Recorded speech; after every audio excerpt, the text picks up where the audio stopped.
But I kind of want to put a bookmark in this part of the conversation for when we archive it, if we don't get around to editing it, that people know that at this point we're going to start talking a little bit more about process. Now, we're not going to go in depth on process because, again, Kevin has offered to teach a free seminar on the website for those that are interested. But I would like to touch on some of the subject matter that will be covered.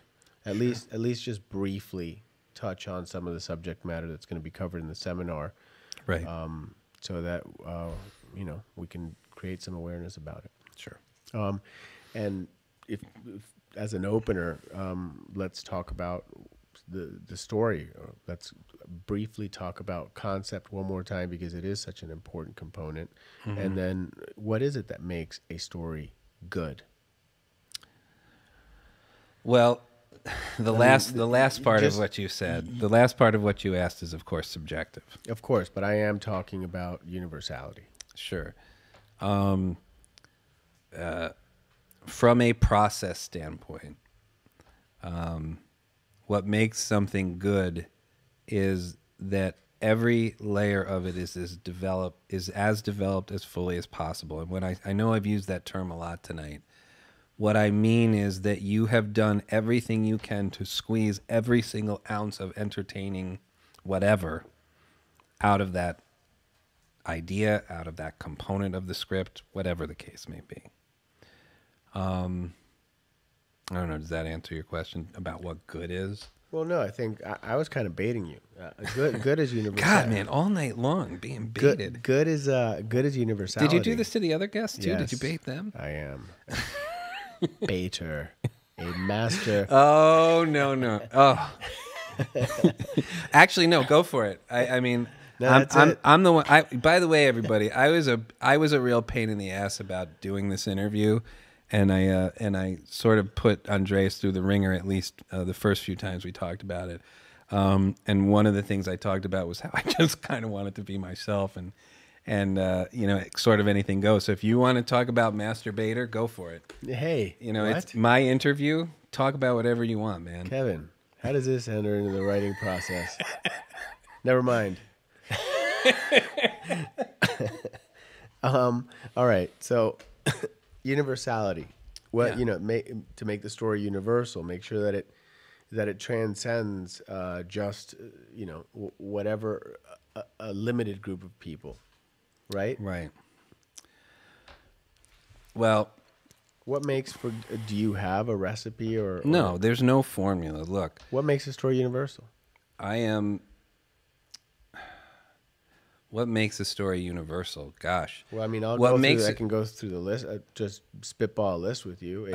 I would say first and foremost, what will make a story universal, is if you have characters who are empathetic. That's first and foremost. Mm-hmm. And it's very important that I said empathetic, not sympathetic. What's the difference? Well, the difference is the dictionary definition difference. Mm-hmm. That empathy means that you can relate to a person. Mm-hmm. It doesn't mean you feel sorry for them or you like them or whatever. It means that you can relate to them. I mean, what's the main character's name in Breaking Bad? Jesse? The Bryan Cranston character. Mr. Whatever his name is, right? Mr. Smith? Anyone know?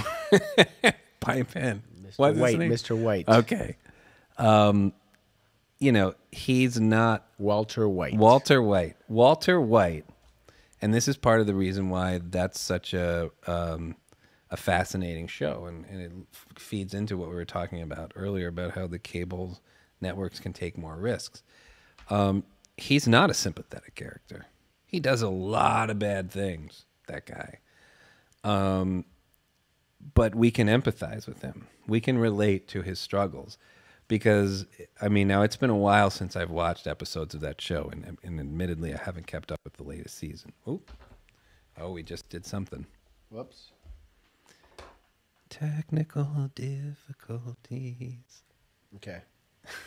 Is that better? I'm still pretty hot, actually.